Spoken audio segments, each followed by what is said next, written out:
The whole town's sheds collapsed in the snow, but one elderly couple's Quonset house held strong and warm. When the worst blizzard in a century hit this small Montana town, roofs caved in, cabins folded, and neighbors lost everything they had. But on the ridge above it all, one strange curved structure stood completely untouched. For 43 years, everyone laughed at the old engineer and his ugly tin can home. The people of Millbrook, Montana, had opinions about the marsh place. They'd had opinions since 1989, when Frank and Florence first drove up the mountain road in a pickup truck loaded with everything they owned, and a dream that made sense to no one but themselves. "Looks like a tin can cut in half," George Pruitt had said at the hardware store, watching Frank order enough curved steel panels to roof a warehouse. "Looks like an airplane hangar," said Mary Ellen Thatcher at the post office. "Looks like something the government would build to hide secrets in," said old Carl Hendricks,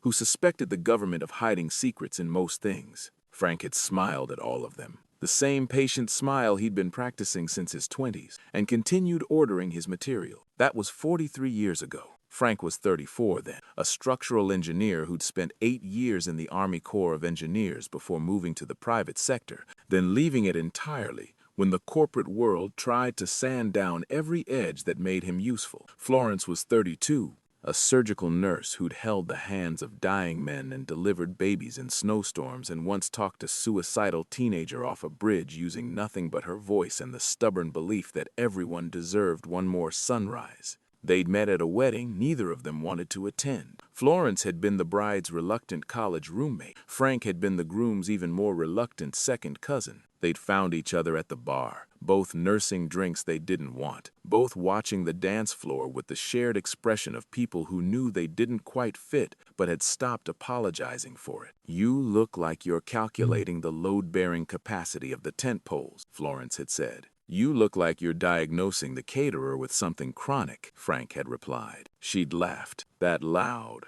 room-filling laugh that would later become one of his favorite sounds in the world, and said, "Hypertension, definite, maybe early diabetes. He keeps wiping his forehead and his color's wrong." "The tent poles are fine," Frank had said, "but whoever rigged the lighting should be fired. The main support cable is under at least 30% more tension than it should be. Should we warn someone?" "I already told the wedding planner. She said I was being pessimistic." "And were you?" Frank had glanced up at the lighting rig, done some quick mental math, and shrugged. "The cable will probably hold." Probably. The lights had fallen during the father-daughter dance. No one was hurt. The main fixture had swung sideways rather than straight down, crashing into the ice sculpture instead of the dance floor. The wedding planner had looked at Frank like he'd caused the accident through sheer force of prediction. Florence had looked at him like he was the most interesting person she'd ever met. They'd been married within a year, and 5 years after that, when Frank had finally saved enough money, and Florence had finally accepted that city hospitals would keep demanding she sacrifice her soul one shift at a time, they'd driven north until the roads got bad and the cell signals disappeared and the mountains rose up like walls against the rest of the world. "Here," Florence had said, looking at a ridge overlooking a valley that held nothing but a small town, a general store, a church, and about 400 people who minded their own business. "Build me something here." "What do you want?" Frank had asked. "Something that will last," she'd said. "Something strong. I'm tired of things that break." So Frank had built her a Quonset hut, not the ugly, purely functional military structures he'd worked with in the Corps. Something better. Something he'd been sketching in notebooks for years, dreaming about during long nights when he should have been sleeping. A home that respected what the mountains could throw at it. A design that didn't fight the weather but moved with it, curved where other structures stood rigid, flexible where other buildings cracked. The basic shape was simple, a half-cylinder of corrugated steel, like an old barrel cut lengthwise.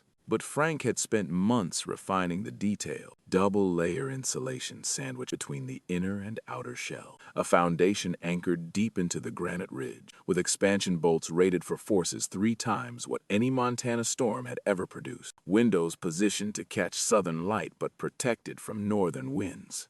A wood stove centered perfectly for heat distribution, its chimney rising through the curve of the roof at an angle that prevented downdrafts. The interior was warm, lined with pine that Florence had insisted on, despite the extra cost. Bookshelves curved along the walls. A kitchen that faced east, so she could watch the sunrise while making coffee. A bedroom tucked into the western end, quiet and dark and safe. It wasn't pretty, not in the way the town's other houses were pretty, but it was strong. And as the years passed and Frank watched blizzards strip shingles from conventional roofs, watched snow pile up and crush poorly designed sheds, watched the wind find every flat surface and use it as a lever, he knew he'd built exactly what Florence had asked for. Something that would last. 43 years is a long time. Long enough for hair to go gray and then white. Long enough for hands that once swung hammers without trembling to develop a slight shake in the mornings. Long enough for the couple who'd arrived in Millbrook as suspicious outsiders to become part of the landscape, as familiar as the mountains themselves. Frank was 77 now. Florence was 75. They'd raised 2 children in that curved house.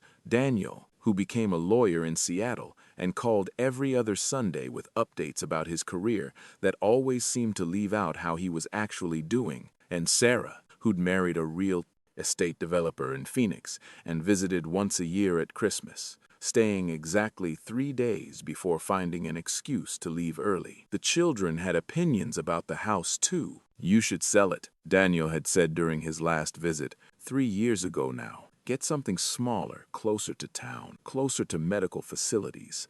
That place is a death trap in winter." "It's not a death trap," Frank had said. "It's the safest structure in the county." "Dad." Daniel had used that patient tone that Frank recognized because it was the same one he'd used on skeptics for 40 years. "The road up there is barely maintained. If something happened to you or Mom, how would anyone even know? How would help get there?" "We have a radio," Florence had said, "and a generator, and enough supplies for 3 months. That's exactly my point. You're preparing for disaster instead of preventing it. Just move somewhere normal." Normal. Frank had heard that word a lot over the years. Normal houses, normal lives, normal choices. As if normal was a virtue instead of just an average. "We're staying," he'd said, and Daniel had sighed and dropped the subject, the way he always did. The way he'd been doing since he was 17 and first realized his parents were eccentric and would never change. Sarah was less direct but more persistent. She sent brochures for retirement community, articles about aging in place,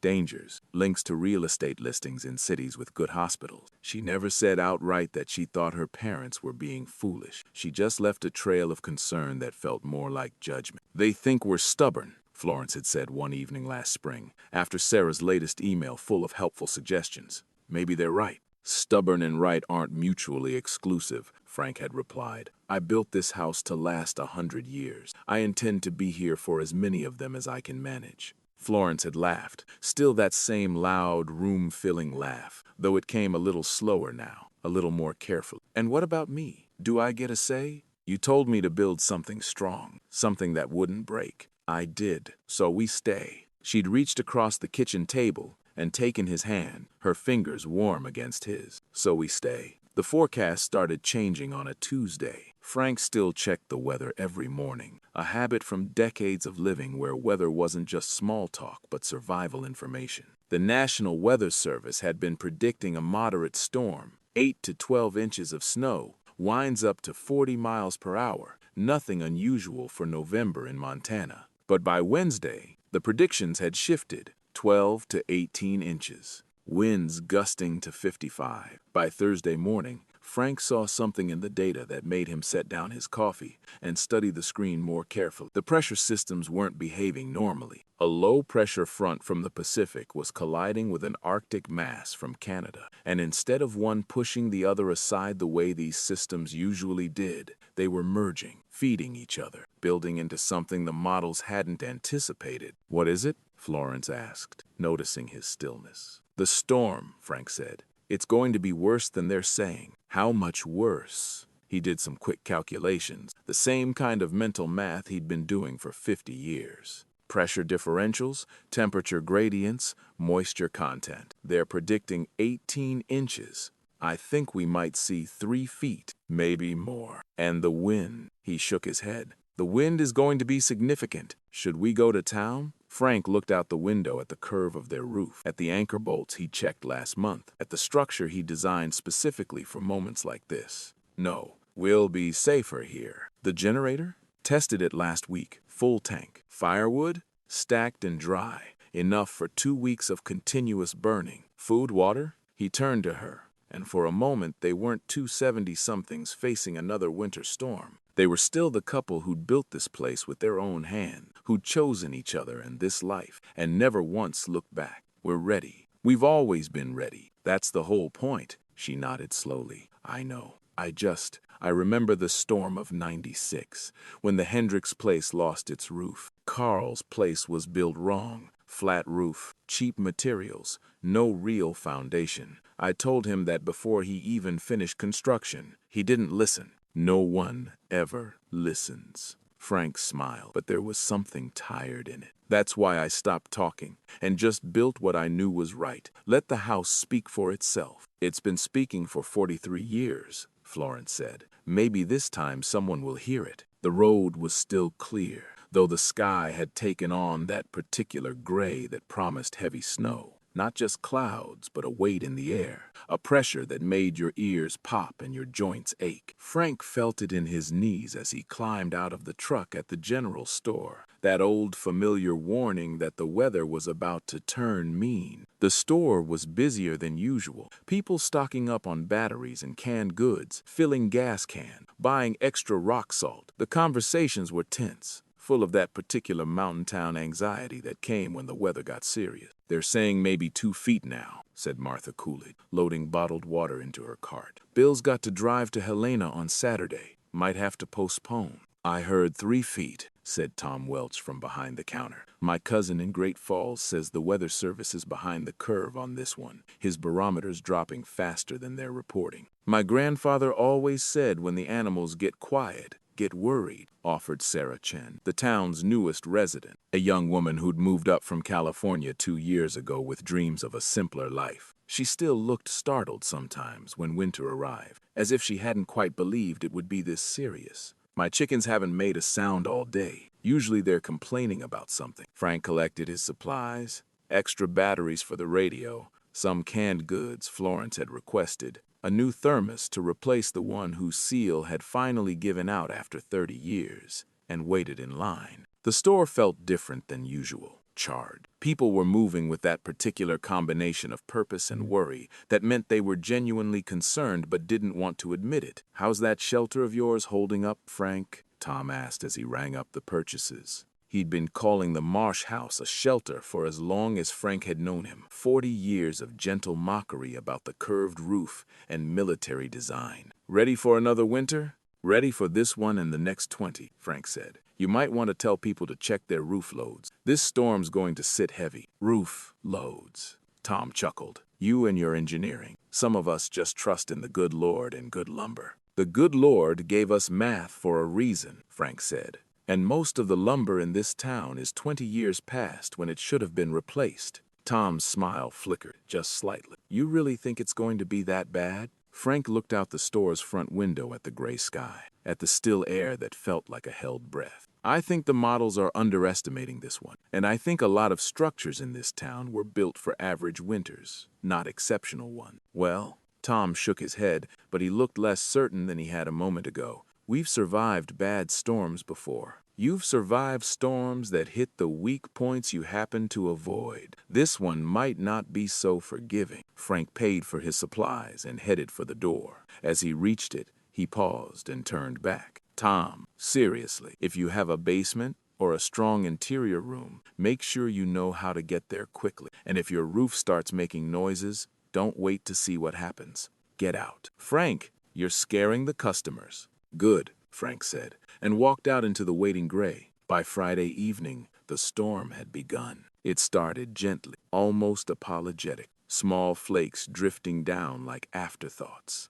The wind barely a whisper. Florence made soup for dinner, the kind she always made before big storm, thick with vegetables from their summer garden, seasoned with herbs she'd dried on racks near the wood stove. The curved walls of the house held the warmth in, the way they always did, and for a few hours it felt like any other winter evening. But Frank watched the barometer, and what he saw worried him. The pressure was still dropping, faster than any of the models had predicted. By midnight, they'd already received 8 inches of snow, on track for the original worst-case forecast. With the storm barely started, the wind had picked up too, gusting to 50 and then 60 miles per hour, throwing snow sideways in sheets that hissed against the curved steel walls like static on an old radio. "It's really coming down," Florence said, looking out the window into a darkness that had become a swirling wall of white. "This is just the beginning," Frank said. "The main system won't hit until tomorrow afternoon." How bad? He'd been doing calculations all evening, running numbers in his head the way he had for 50 years. Pressure times, wind speed times, moisture content, multiplied by duration and divided by all the variables that weather models always got wrong. The structures in town aren't built for what's coming. Most of those roofs were designed for snow loads of 30, maybe 40 pounds per square foot. We might see twice that. Will they hold? Some will. He thought about the buildings he'd seen over the years, the carefully constructed ones and the cheap ones, the maintained ones and the neglected ones. But a lot of people are going to wake up tomorrow to problems they didn't expect. And us? Frank looked up at the curve of their roof, at the steel panels he'd installed himself 43 years ago, at the structure he'd designed to handle forces that would flatten a conventional building. "We'll be fine. You're sure?" "I'm sure." He took her hand, the way he had thousands of times over their decades together. "I built this house for you. I built it to keep you safe. And it will, I promise." Outside, the wind rose. Snow piled against the eastern windows, then slid away as the curved glass redirected it, just as Frank had designed. The house creaked once, a settling sound, the structure adjusting to the changing load, and then fell silent, waiting. The real storm was coming, and somewhere in Frank's chest, beneath the certainty about his calculations and his design, a small part of him wondered if this would finally be the test that proved him right, or the one that proved everyone else wrong about what it took to survive. The snow kept falling through the night. By 2 a.m., the world outside had ceased to exist. That was how it felt, anyway. The windows showed nothing but white, not the soft, peaceful white of a Christmas card, but an aggressive, moving white that seemed alive. Snow and wind had merged into a single entity, a roaring presence that surrounded the house and pressed against it from every direction. Frank sat in his chair by the wood stove, unable to sleep. The fire crackled softly, casting warm shadows across the curved walls, and Florence dozed on the couch nearby, wrapped in the quilt her mother had made 50 years ago. She'd always been able to sleep through storm.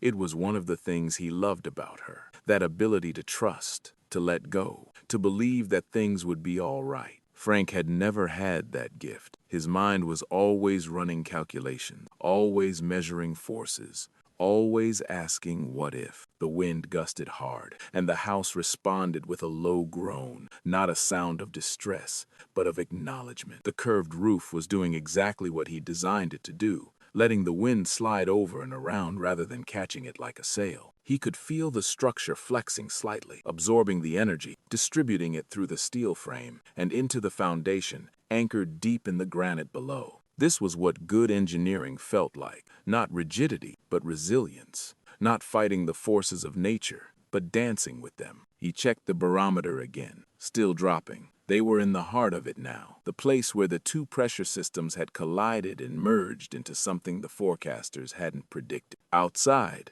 the snow was falling at a rate of 3 inches per hour. The wind was gusting past 70 miles per hour, and the temperature had dropped to -15, cold enough that any exposed skin would suffer frostbite within minutes. Frank did the math in his head. By morning, they'd have at least 40 inches of snow, maybe more, and with the wind packing it against any flat surface, the effective load on a conventional roof could reach 60 or 70 pounds per square foot. Most residential roofs were designed for 40. He thought about the buildings in town, the general store with its flat commercial roof, the church with its steep A-frame that would shed snow well but whose old wooden beams hadn't been inspected in decades. The Hendricks place, rebuilt after '96 but still using the same basic design that had failed before. The new construction on the east side of town, Those vacation cabins built by developers from Bozeman who'd prioritized aesthetics over engineering. He thought about his neighbors,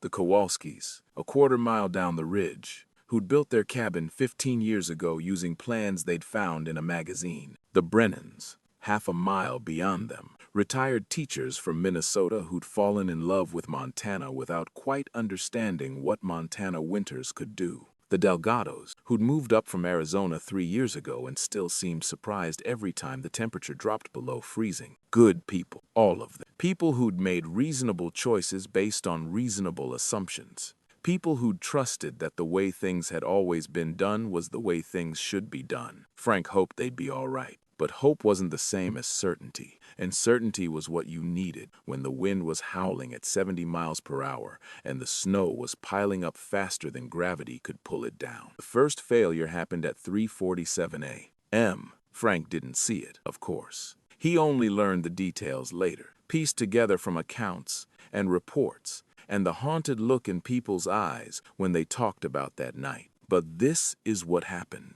The Mitchells lived in a cabin on the north side of town, a pretty little place with a steep roof and large windows and a wraparound porch that Margaret Mitchell had always decorated with hanging baskets in summer. They'd built it 12 years ago, working with a contractor from Helena who'd promised them their dream home at a reasonable price. The contractor had cut corners, nothing obvious, nothing that would show up in a casual inspection. But the roof trusses were spaced a few inches farther apart than the plan specified. The fasteners were a grade lower than they should have been. The load calculations assumed average snowfall, not exception. At 3:47 a.m., as the snow on their roof reached a depth of 32 inches and the wind pressed against the north-facing slope with sustained force, one of the trusses cracked. The sound woke David Mitchell from a dead sleep. A sharp report like a gunshot, followed by a groaning that seemed to come from everywhere at once. He had just enough time to grab his wife and pull her toward the hallway before the roof caved in. The collapse wasn't total. The bedroom end of the house held, barely, the damaged trusses sagging but not completely giving way. But the living room and kitchen were destroyed, buried under hundreds of pounds of snow and broken lumber. If they'd been sitting on the couch instead of sleeping in bed, they would have died. Margaret Mitchell's hanging baskets, stored in the garage for winter, were crushed when the garage roof followed the house roof 20 minutes later. "I'm checking. You've been checking all night." She sat up, quilt falling away from her shoulders. In the firelight, she looked younger than her 75 years, or maybe just timeless, the same woman he'd fallen in love with at that disastrous wedding 4 decades ago. "Talk to me." Frank stood by the window, looking out at nothing but white. "This storm is worse than I calculated. The pressure is still dropping. We might see another 12 hours of this before it starts to ease." "And the house?" "The house is fine. The house will always be fine." He turned to face her. "But I'm worried about the town, about the people down there in buildings that weren't built for this." Florence was quiet for a moment. Then she said, "There's nothing you can do about that tonight." "I know. You warned them. You've been warning them for 40 years. I know. You can't save people who won't listen, Frank. You can only save the ones who will." He looked at her. This woman who'd held dying men's hands and delivered babies in snowstorms and talked a teenager off a bridge with nothing but her voice. She understood something about limits that he'd never quite accepted. You did what you could. You built what you could build, warned who you could warn, prepared as thoroughly as preparation allowed, and then you let go. He'd never been good at letting go. "Come sit with me," Florence said. "There's nothing to do but wait. We might as well wait together." So Frank sat beside his wife on the couch, and she pulled the quilt over both of them, and they watched the fire and listened to the wind and waited for morning. Dawn came slowly, reluctant, as if the sun itself wasn't sure the storm had ended. It hadn't, not entirely. Snow was still falling at 7 a.m., though lighter now, 2 inches an hour instead of 3. The wind had dropped to 40 miles per hour, still dangerous but no longer catastrophic, and the pressure on the barometer had finally, mercifully, begun to rise. Frank stood at the east-facing window, watching the sky gradually lighten from black to gray to something almost approaching white. He couldn't see the town from here. The ridge blocked the view, but he could see the valley below, and what he saw made his stomach clench. The landscape was transformed, unrecognizable. Snow had drifted against every vertical surface, creating waves and hills where flat ground should have been. Trees that had stood for 100 years were bent nearly horizontal, their branches heavy with ice. And everywhere, scattered across the white expanse like wounds, were dark shapes that didn't belong. Debris, pieces of building, roofing material and siding and lumber, thrown by the wind and half buried in the drifts. "Oh, Frank," Florence said, standing beside him. "Oh, no. I need to get down there. The road won't be passable." "I'll take the snowmobile, Frank. You're 77 years old, and I'm the only structural engineer within 50 miles. He was already moving, pulling on his insulated overalls, his heavy boots, a parka he'd bought 30 years ago that still worked better than anything modern. People are going to need help figuring out what's safe and what isn't, which buildings can be saved and which ones need to be evacuated before they collapse entirely. Then I'm coming with you.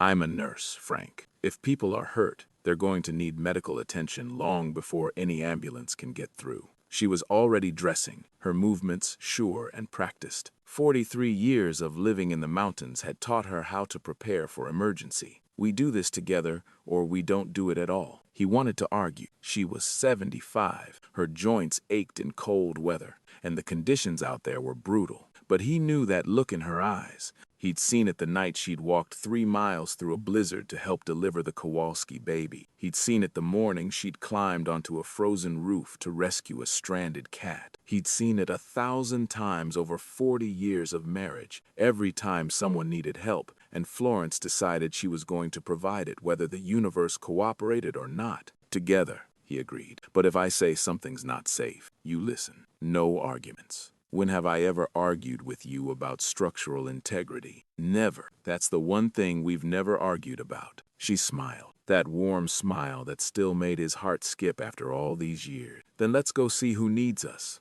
The ride down the mountain took twice as long as it should have. The snowmobile struggled through drifts that reached 5 and 6 feet in places, the engine whining as Frank navigated around fallen trees and debris fields. The wind had sculpted the snow into strange shapes, curves and waves and peaks that looked almost artistic if you didn't think about the force required to create them. Florence sat behind him, her arms wrapped around his waist, her face pressed against his back to shield it from the cold. Neither of them spoke. There was nothing to say yet, not until they saw what they were dealing with. The first building they passed was the Kowalski place, or what was left of it. Frank stopped the snowmobile and stared. The cabin had been a nice one. Log construction, steep roof, built by a contractor who'd actually known what he was doing. The Kowalskis had lived there for 15 years without any problems. Now the roof was gone, not collapsed, but gone, torn away by the wind and deposited somewhere in the forest beyond. The walls were still standing, barely, but the interior was filled with snow. Through the gaping hole where the roof had been, Frank could see furniture and belongings buried under white drifts.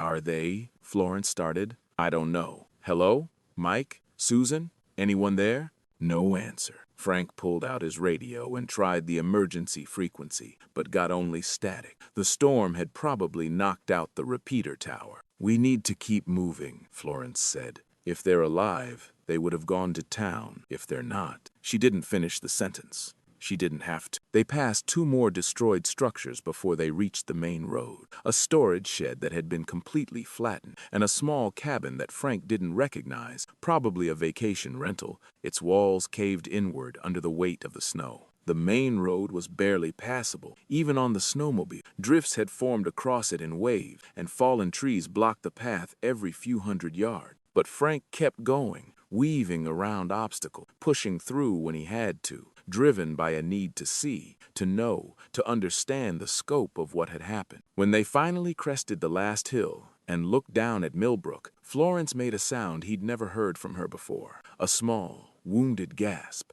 like something had broken inside her. The town was devastated. The general store's flat roof had collapsed entirely, the building now a snow-filled shell. The church's A-frame had held, but the attached community hall beside it was destroyed, its roof caved in and its walls leaning at dangerous angles. The row of vacation cabins on the east side, those expensive, Pretty structures built by developers who'd prioritized aesthetics were simply gone, reduced to scattered debris and snow-covered rubble. Houses fared better than commercial buildings, but not by much. Frank counted at least a dozen homes with visible roof damage, their structures sagging or partially collapsed. Cars were buried under drifts so deep only their radio antennas showed. The single traffic light at the main intersection had been torn from its mount and lay tangled in the snow like a dead mechanical spider. And at the center of all this destruction, people were moving. Frank could see them from the hilltop, small figures in bright parkas,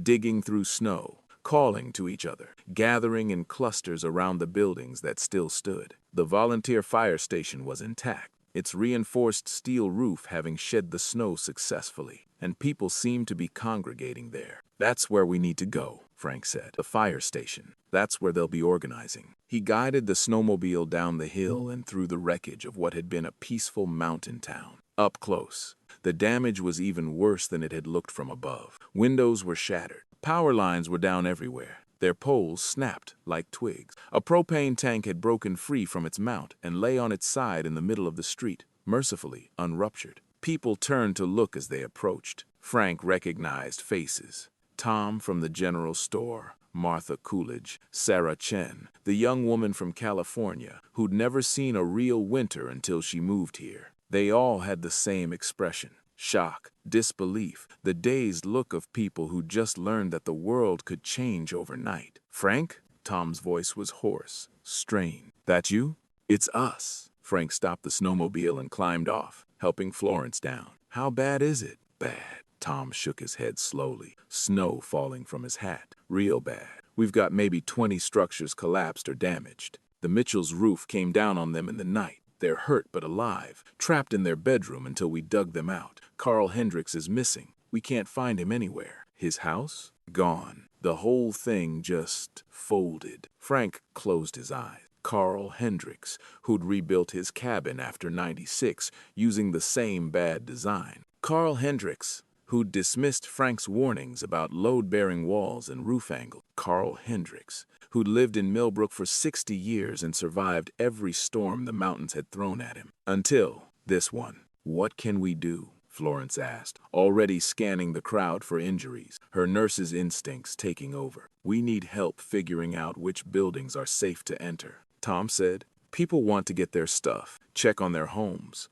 but we don't know what might collapse next. And we need medical help. Doc Patterson is in Helena, couldn't get back because of the roads. And we've got people with injuries, frostbite, some who were out in the cold too long trying to save their animals." "I can help with the buildings," Frank said. "Show me what you need assessed." "And I'll set up a triage station," Florence added. "The fire station has heat and space. We can work from there." For a moment, Tom just looked at them, these two elderly people who'd driven down from their strange curved house on the ridge, who'd arrived in the middle of a disaster with skills the town desperately needed. "Your place," he said slowly. "Your place held, didn't it?" "Yes. I saw it from the road, only building on the ridge still standing. Snow just slid right off, like nothing happened. That's how it was designed." Tom was quiet for a long moment. Then he said something Frank had waited 43 years to hear. "Maybe you were right all along. Maybe we should have listened." Frank spent the next 6 hours doing what he'd trained his whole life to do.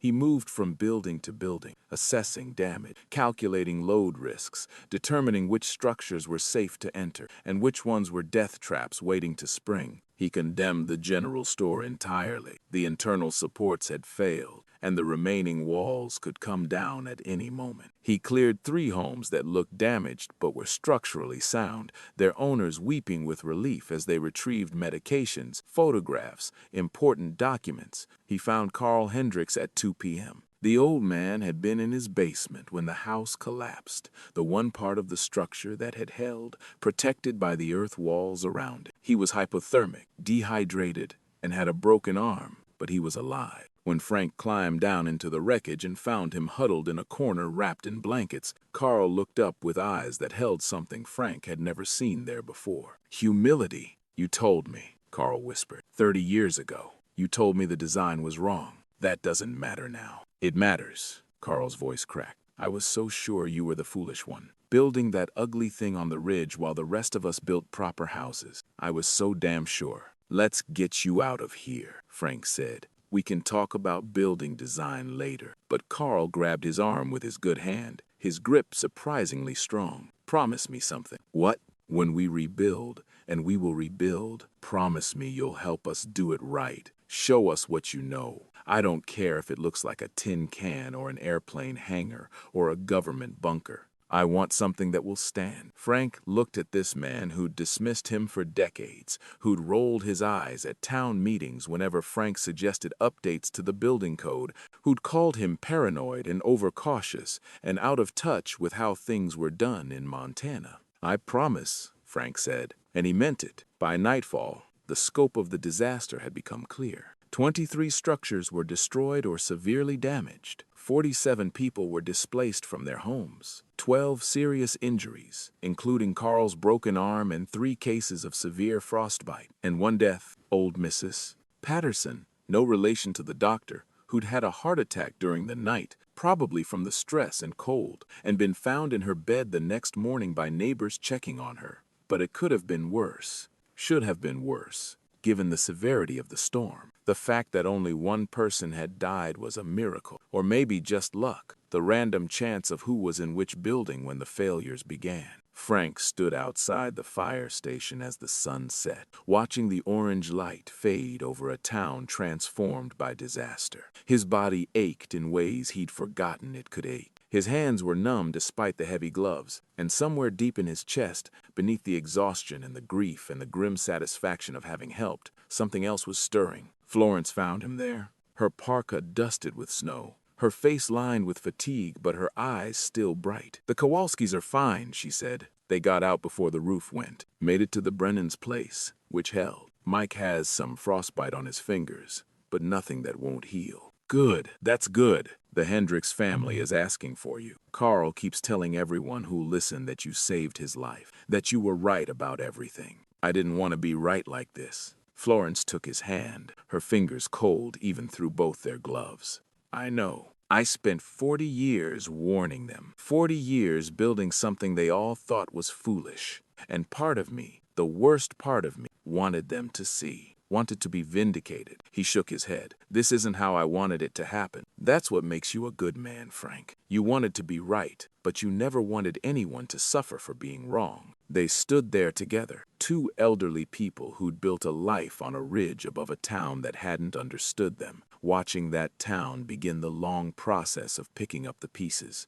"We should get home," Florence said eventually. "It's getting dark, and we're both exhausted. I told Tom I'd come back tomorrow. Help assess more buildings. Start planning what can be salvaged. Then we'll come back tomorrow. But tonight, we go home. We sleep. We let the house we built hold us the way it always has."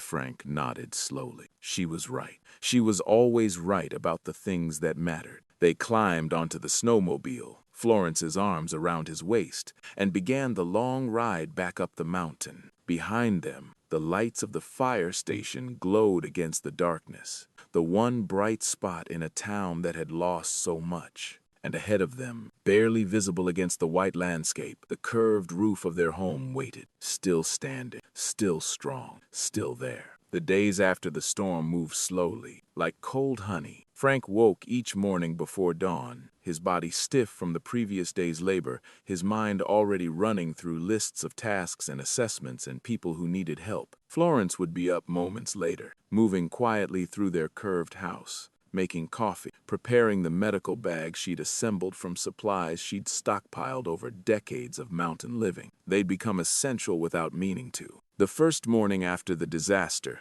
Tom Welch had asked if Frank could look at a few more buildings. By the second day, every property owner in Millbrook was requesting his assessment. By the third day, the county emergency management office had called, asking if he could serve as a temporary structural consultant until they could get their own engineers through the still-blocked roads. "You're 77 years old," Florence reminded him on the 4th morning, watching him pull on his boots with hands that trembled slightly from exhaustion. "You're supposed to be retired." "Retired from what?" Frank replied. I never stopped being an engineer. I just stopped getting paid for it. You're not getting paid for this either. No. He stood, testing his weight on knees that protested the movement. But I'm finally getting heard. It was true. For the first time in 43 years, people were listening to Frank Marsh.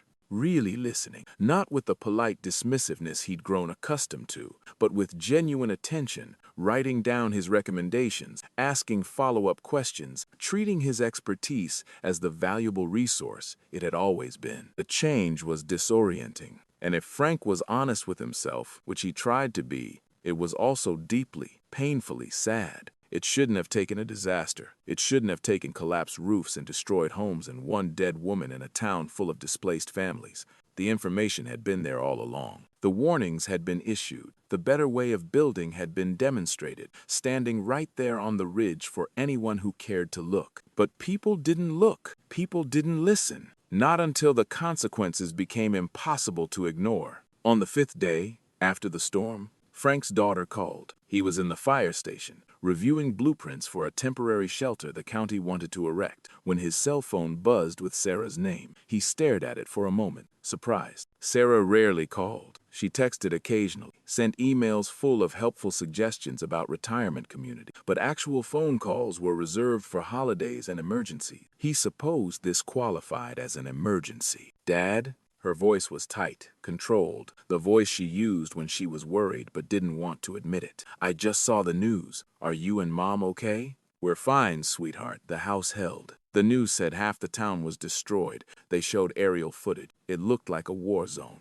It's bad, Frank admitted. 23 structures gone, but the recovery is underway. Dad, you need to get out of there, both of you. This is exactly what Daniel and I have been warning you about. You're isolated up there. You're vulnerable. What if something had happened? Something did happen, Sarah, and we're fine, because the house I built 43 years ago did exactly what it was designed to do. Silence on the other end of the line. Then, what do you mean? I mean, we're the only house on the ridge still standing. I mean, the design everyone laughed at for 4 decades just proved itself in the worst storm this region has seen in 100 years. Frank paused, weighing his next words. I mean, maybe, just maybe, your father isn't as foolish as everyone assumed. More silence. When Sarah spoke again, her voice was different, smaller. I never thought you were foolish, Dad. No? I thought you were. Stubborn, set in your ways, unwilling to adapt to modern life. There's nothing modern about ignoring physics, Sarah.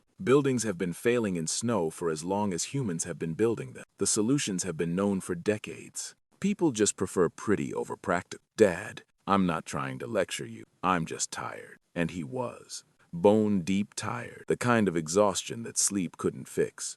I've spent 40 years watching people make choices that didn't make sense, trying to warn them, being ignored. And now I'm spending my days cataloging the consequences of those choices. It's not satisfying. It's just sad. Sarah was quiet for a long moment. Then she said something that surprised him. Do you need help? I could fly up. I can't do structural engineering, but I could help coordinate things, handle logistics, give you and Mom a break. Frank blinked. Sarah hadn't offered to visit outside of Christmas in almost a decade. The roads are still closed. The airport in Helena might be open, but getting here from there would be, I'll figure it out. Just tell me if you need me. He thought about it. Thought about his daughter, who'd moved to Phoenix and built a life as far from Montana winters as she could get, who'd spent years gently suggesting her parents were making a mistake by staying on that ridge. Yes, he said finally, we could use the help. Your mother especially. She's been running triage out of the fire station, and she's not as young as she thinks she is. Neither are you, Dad.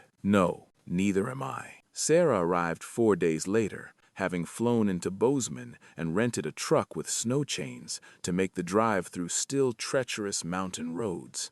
She pulled up to the fire station just as Frank was finishing his assessment of the church community hall. Condemned, unfortunately, the structural damage too severe to repair safely. He watched her climb out of the truck and look around at the damaged town, her face cycling through shock, grief, and something else. Something that looked almost like recognition. It's worse than the news showed, she said when she reached him. News cameras like dramatic angles. They don't show the scope. How are people managing? The way people always manage after disaster. Helping each other, sharing resources, finding strength they didn't know they had. Frank gestured toward the fire station. Your mother's inside. She's been treating frostbite and minor injuries all week. We lost our only doctor to the storm. He was in Helena when the roads closed, so she's been the closest thing to medical care for 30 miles. Sarah stared at him. Mom's been acting as the town doctor?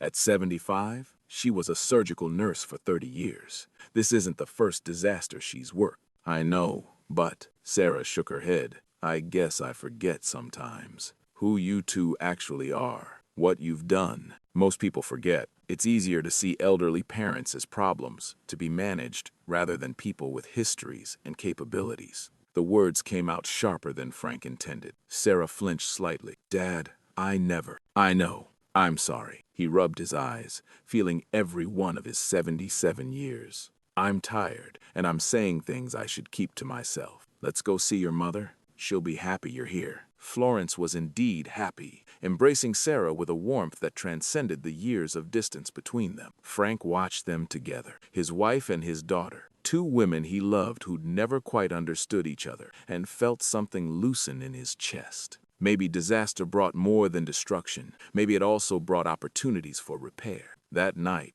Sarah came to the house on the ridge for the first time in 3 years. She stood in the doorway, looking around at the curved walls, the pine interior, the efficient layout that had seemed so strange to her as a child. Frank watched her take it in with adult eyes, seeing things she'd missed when she was young and embarrassed by her parents' unconventional choices. It's warm, she said finally. I remember it always being warm, but I thought that was just childhood memory. It really is warm in here. The curve of the roof creates natural air circulation, Frank explained. Heat rises to the peak, then rolls down the walls as it cools. The wood stove is positioned to maximize the effect. We use maybe a third of the firewood our neighbors use. He corrected himself, remembering that many of those neighbors no longer had homes to heat. Sarah walked slowly through the house, running her hands along the curved wall. Daniel called me before I left Phoenix. He wanted to know why I was coming,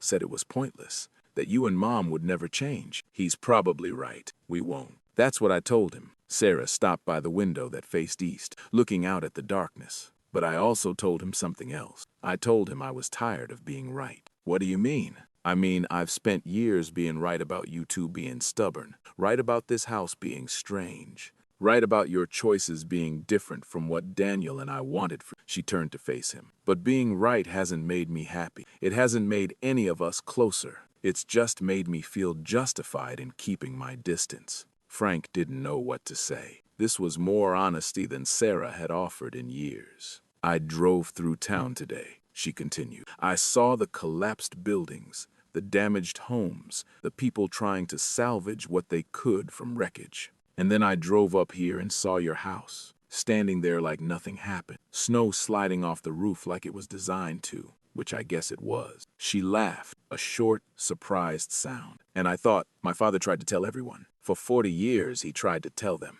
and no one listened. No, they didn't. Why did you keep trying? Why didn't you just give up and let people make their own mistakes? Frank considered the question. It was one he'd asked himself many times over the decades, especially in the early years when the dismissal was fresh and the isolation was sharpest. Because I love this place, he said finally. Not just this house, though I do love this house, but this town, these mountains. The people who choose to live here, even when they make choices I don't understand. I couldn't save everyone from their own decision, but I could make sure that when things went wrong, I'd be here to help pick up the pieces. That's, Sarah's voice caught. That's not what I expected you to say. What did you expect? I don't know. Something about being right. Something about vindication. Frank shook his head slowly. Vindication doesn't feel like much when you're pulling a man out of his collapsed basement. When you're telling a family their home can't be saved. When you're watching people cry over photograph albums buried in snow. He paused.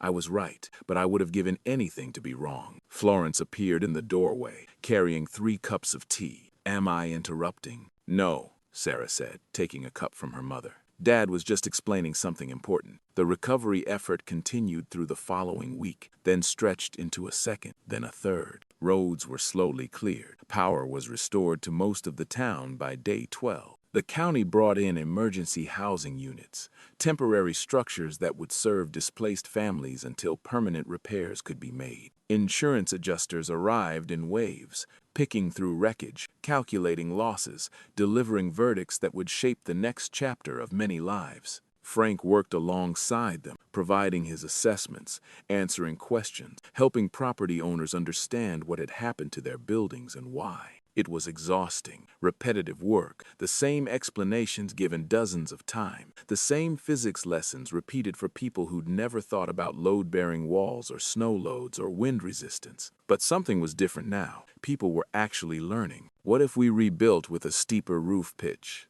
Asked Mike Kowalski, standing in the wreckage of his cabin. Would that have helped? Some, Frank said. Steeper pitch helps snow slide off. But pitch isn't everything. You also need stronger trusses, better fasteners, proper spacing. The whole system has to work together. Like your place.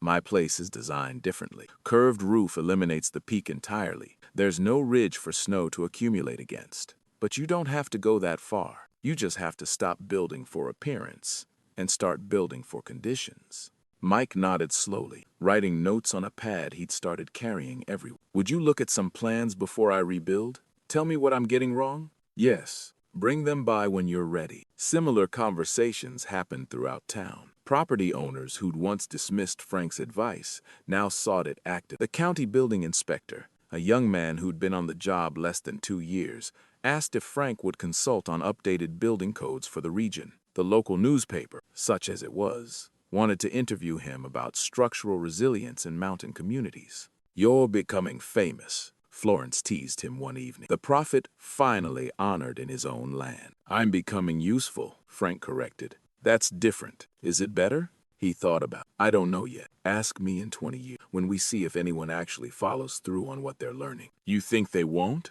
I think memory is short. This storm is unprecedented now, but in 5 years it'll be history. In 10 years it'll be a story old-timers tell. In 20 years, people will be building the same cheap structures and making the same excuses about why proper engineering is too expensive. That's cynical. It's realistic. I've been doing this a long time, Evie. He caught himself. Sorry, Florence. I've been tired. Keep calling you by your nickname. Florence, Evie, to him for 50 years of marriage, smiled and took his hand. You've been doing good work, Frank. Important work. Even if people forget eventually, they're listening now. That has to count for something. Does it? It has to. Otherwise, what's the point of any of it? Frank didn't have an answer for that, so he just held his wife's hand and watched the fire burn low in the stove and let the curved walls of their home hold the warmth around them like an embrace. Frank was outside, clearing snow from the path to the outdoor storage shed, when Carl's truck labored up the mountain road. The old man climbed out slowly, his broken arm still in a cast, his face drawn with fatigue and something else.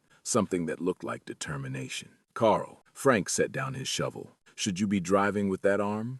Probably not. Carl walked toward him, his boots crunching in the packed snow. But I needed to see it for myself. Your place, I mean. I've lived 3 miles from here for 60 years, and I don't think I've been up to look at it more than twice. Nothing to see, just a building. That's not what I heard. Carl stopped a few feet away, looking up at the curved roof, the steel panels, the structure that had stood when everything around it fell. I heard it's the only thing left standing on this whole ridge. I heard the snow just rolled right off, like the storm wasn't even trying. The storm was trying. This design just doesn't give it anywhere to push. Yeah, Carl was quiet for a moment. I've been thinking about that, about pushing and giving way, about what it means to build something that lasts. Frank waited. He'd known Carl Hendricks for 40 years. Known him as a skeptic, a critic, a man who'd dismissed every suggestion Frank had ever made about construction and safety. If Carl had something to say, he'd say it in his own time. I was wrong, Carl said finally, about your house,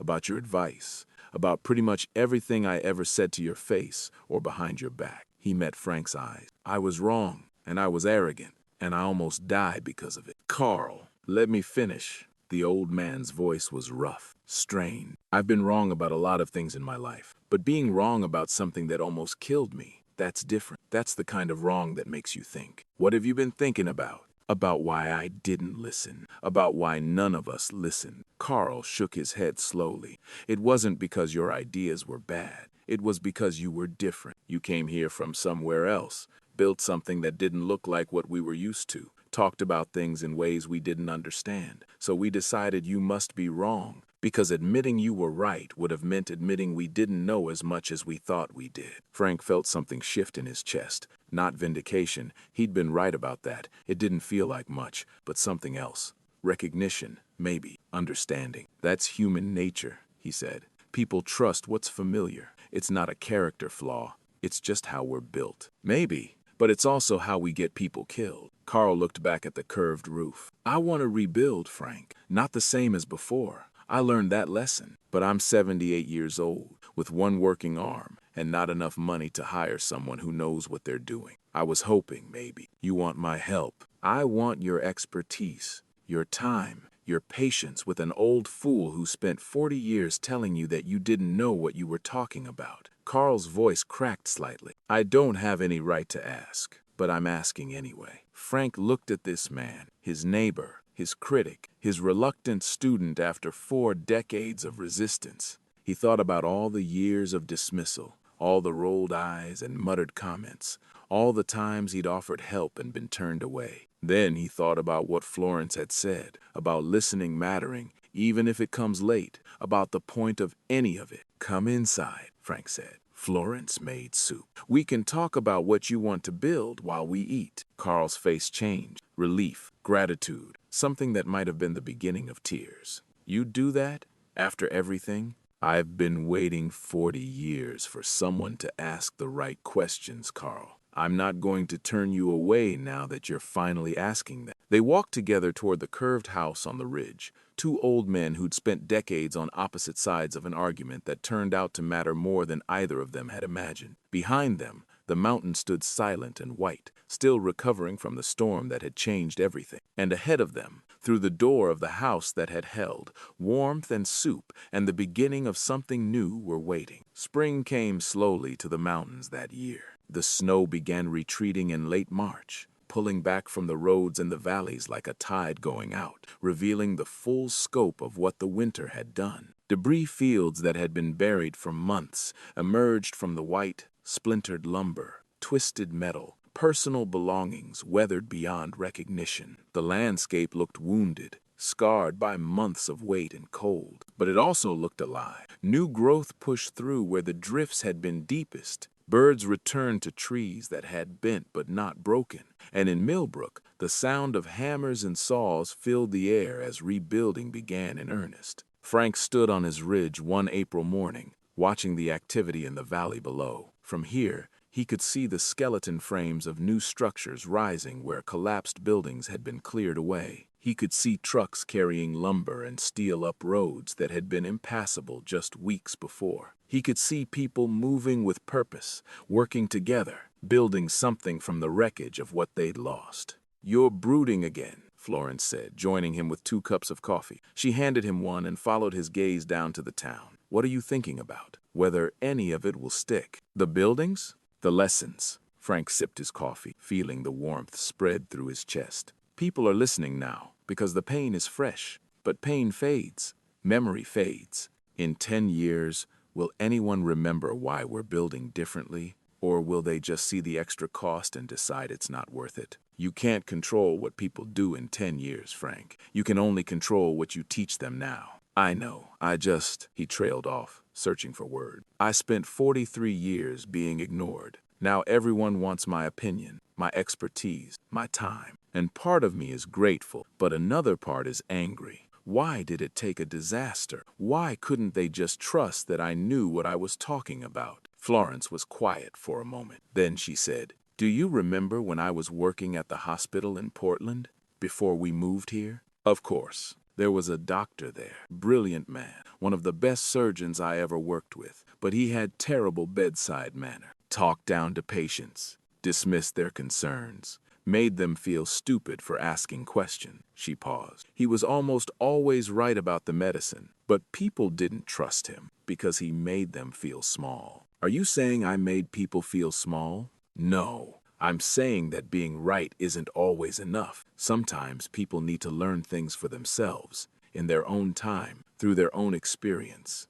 You gave them the information. The storm gave them the experience. Now they're ready to learn. She touched his arm gently. That's not a failure, Frank. That's just how humans work. Frank considered this. It wasn't a comfortable thought. The idea that his decades of warnings might have been necessary but not sufficient, that the disaster itself was part of the teaching. But Florence was usually right about things like this. She understood people in ways he never had. When did you get so wise? He asked. I've always been wise. You just didn't notice because you were too busy calculating load-bearing capacities. He laughed, a real laugh, the first one in weeks that didn't feel forced. Fair enough. They stood together on the ridge, watching their town begin to heal, and for the first time since the storm, Frank felt something like hope. Anyway, the way important roles often do, not through ambition but through necessity. Carl Hendrick's new cabin was the first project he supervised directly. They broke ground in early April, working together despite Carl's healing arm and Frank's aching knees. The design was different from anything Carl had built before. A modified A-frame with reinforced trusses,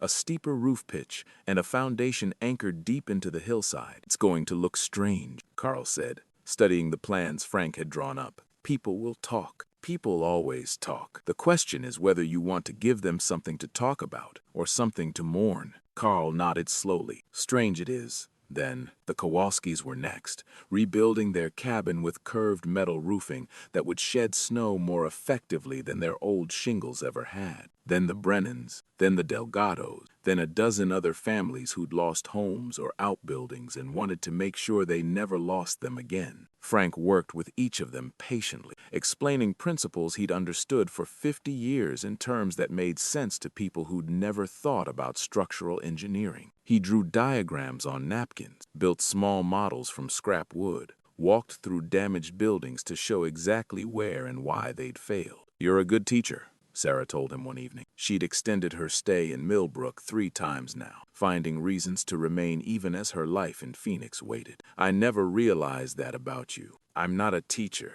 I'm just someone who knows things and finally has people willing to listen. That's what teaching is, Dad. Frank considered this. He'd never thought of himself as a teacher. Engineers solved problems. They didn't explain them. But watching Mike Kowalski's face light up when he finally understood why truss spacing mattered, or seeing Martha Coolidge nod with recognition when he explained how wind finds flat surfaces, he realized Sarah might be right. Maybe teaching was just sharing knowledge with people who were ready to receive it, and maybe the storm had made everyone ready in a way they'd never been before. In May, Daniel called. Frank was in his workshop, the small outbuilding behind the house where he'd spent countless hours over the decades, designing and planning and dreaming. When his phone buzzed with his son's name, he stared at it for a moment, surprised. Daniel's calls were rare and usually brief, full of updates about cases and clients, but empty of anything personal. Daniel, Dad. His son's voice was strange, tight, uncertain,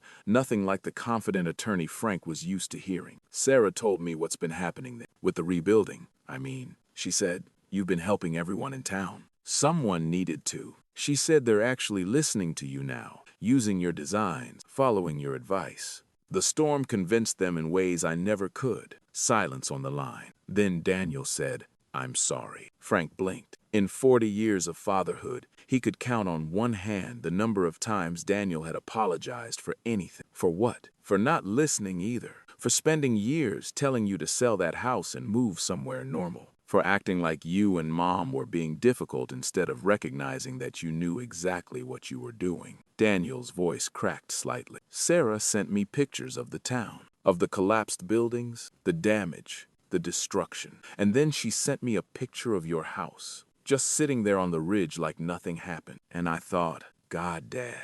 I thought about all the times I told you that place was a mistake. You were worried about us. That's not the same as not listening. It is, though. I was so sure I knew better. About the house, about where you should live, about what was safe and what wasn't. I'm a lawyer, Dad. I argue for a living. But I was arguing against evidence I refused to look at. Frank sat down heavily on his workshop stool, feeling something shift in his chest. This conversation was 40 years overdue, or maybe it was right on time, arriving exactly when everyone was finally ready for it. Your mother and I made choices that didn't make sense to you, he said carefully. We built a life that looked strange from the outside. I understand why you and Sarah worried. I even understand why you stopped visiting. It's hard to watch your parents do things you think are dangerous. But they weren't dangerous. That's what I'm trying to say. Your choices kept you safe. The house you built, the preparations you made, the skills you developed, all of it worked exactly the way you said it would. And I spent years acting like you were the one who didn't understand.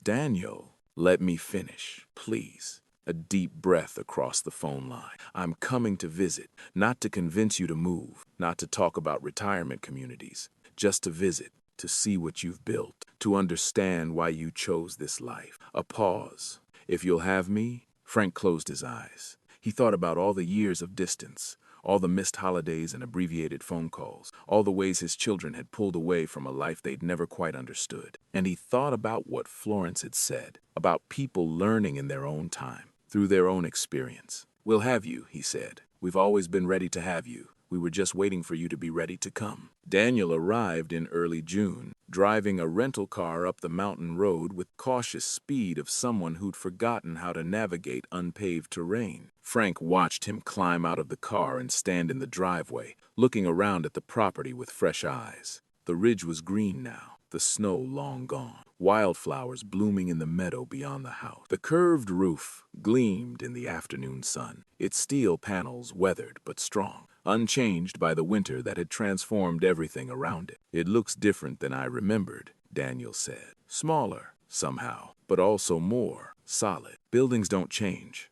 Frank replied, but the way we see them does. Florence emerged from the house, wiping her hands on a dish towel, and embraced her son with the fierce tenderness of a mother who'd waited years for this moment. Sarah came out behind her. She'd finally returned to Phoenix in April but had flown back for Daniel's visit, unwilling to miss the family reunion that had seemed impossible just months ago. They ate dinner together that night, all four of them around the kitchen table, something that hadn't happened in nearly a decade. The conversation was awkward at first, full of careful topics and avoided subjects, but gradually it relaxed into something more natural. Daniel asked about the rebuilding effort. Sarah described her work coordinating supply deliveries. Florence shared stories about patients she'd treated during the crisis. And Frank, for once, just listened. You're quiet tonight, Florence observed as they cleaned up after dinner. I'm enjoying this, having everyone here, not having to convince anyone of anything. Is that what it felt like all those years?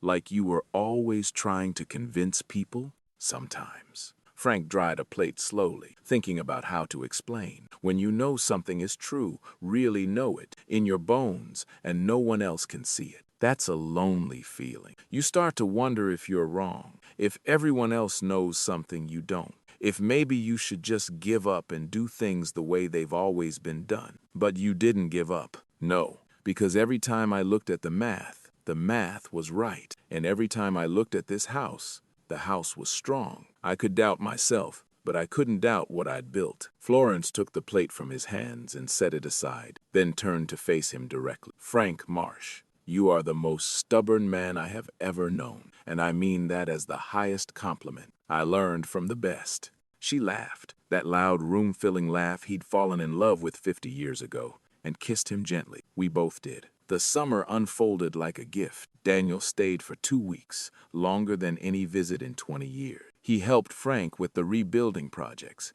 carrying lumber and holding boards steady, learning the basics of construction that his father had tried to teach him as a child. He sat with Florence on the porch in the evenings, listening to stories about the town and its people, about the life his parents had built in a place he'd never understood. On his last day, he walked with Frank through the outdoor enclosure, the fenced forest area that Frank had maintained for decades, originally built for privacy, but now serving as a peaceful retreat from the constant activity of the recovery effort. I've been thinking, Daniel said, about what I want to do with my life. You're a successful attorney. Isn't that what you wanted? It's what I thought I wanted. But these past 2 weeks, he stopped walking, looking up at the trees that had survived the storm, bent but unbroken. I've been arguing cases for 20 years. Corporate law, contracts, disputes over money and property, and none of it has felt as meaningful as watching you help Carl Hendricks rebuild his cabin. Frank waited, sensing there was more. I'm not saying I want to become a carpenter, but maybe there's a way to use what I know, the legal skills, the arguing skills, to help people like the people here. Communities that need someone to fight for better building codes, disaster preparedness, infrastructure investment. Daniel turned to face his father. You spent 40 years trying to convince people one at a time. Maybe I could convince them through policy, through law, through systems that make the right choice easier. That sounds like important work. It sounds like your work, just translated into a language I understand. Frank felt something swell in his chest. Pride, yes, but something deeper too. The recognition that his son had finally seen what he'd been trying to show everyone for decades. Not just the engineering, but the principle behind it, that protecting people mattered, that preparation mattered, that the hard work of building things right was worth more than the easy path of building things fast.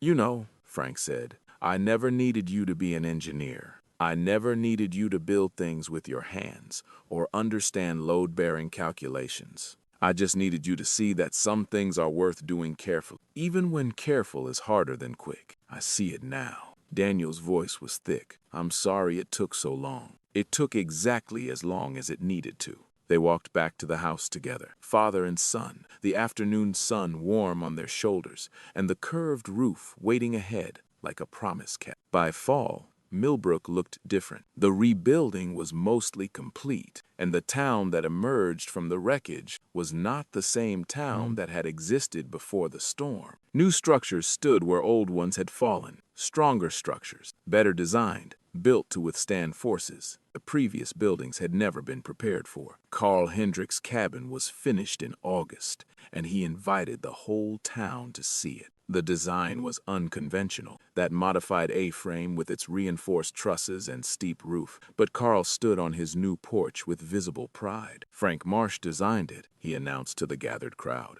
And if any of you have something to say about how strange it looks, you can say it to me directly, because I plan to be sitting on this porch 40 years from now. And that's more than most of us could say about our old places. There was laughter and some applause, and more than a few nods of recognition. The skepticism that had surrounded Frank for 4 decades had transformed into something else. Respect, maybe, or at least acknowledgement that unconventional wasn't the same as wrong. The county adopted new building codes in September, stricter requirements for snow loads and wind resistance that would apply to all new construction in the mountain region. Frank served on the advisory committee that drafted them, finally given an official role in the system he'd been trying to influence for years. It's not everything, he told Florence, after the codes were approved. There are still loopholes, still ways for people to cut corners if they want to. But it's something. Something is more than nothing, and nothing is what we had before. True. He looked out the window at the town below, at the new roofs and rebuilt structures, at the community that had come through the worst storm in a century and emerged stronger for it. I just hope they remember. When the next storm comes, and there will be a next storm, I hope they remember why we built things this way. They'll remember. Maybe not all of them, maybe not forever, but enough of them will remember. That's how change happens, not all at once, but person by person, lesson by lesson, storm by storm. Frank nodded slowly. Florence was right, as she usually was about things that mattered. Change was slow, learning was slow, but it happened eventually. If you were patient enough to keep teaching and stubborn enough to keep building. The first anniversary of the storm arrived on a cold November night. The town held a memorial service at the church, the building that had held its A-frame roof, vindicated by the disaster that destroyed so much around it. People gathered to remember what they'd lost and to acknowledge what they'd learned. Frank and Florence sat in the front row, invited as honored guests by a community that had finally recognized what they'd been offering all along. Sarah had flown in for the occasion. Daniel had sent a video message, unable to leave a case but promising to visit at Christmas. The mayor spoke first, recounting the damage and the recovery, thanking the volunteers and emergency workers who'd helped the town survive. Then, the minister offered prayers for Mrs. Patterson, the only life lost, and for all those who'd suffered through that terrible night. And then, to Frank's surprise, Tom Welch stood up and walked to the podium. "Most of you know me," Tom said. "I've run the general store for 30 years. I've lived in this town my whole life. And for most of that time, I've been one of the people who rolled their eyes when Frank Marsh talked about building codes and roof loads and structural engineering." Light laughter rippled through the crowd. Frank shifted uncomfortably in his seat. "I called his house a shelter, a tin can, an eyesore on the ridge. I thought he was paranoid, overcautious, out of touch with how we did things in Montana." Tom paused, his expression growing serious. "And then the storm came, and my store collapsed, and a dozen other buildings collapsed, and Carl Hendricks almost died. And through all of it, Frank's ugly tin can on the ridge stood there like nothing had happened." The church was silent now, everyone listening. "I've thought a lot about that night, about what it means when someone spends 40 years trying to warn you about something, and you don't listen until it's almost too late, about what it costs.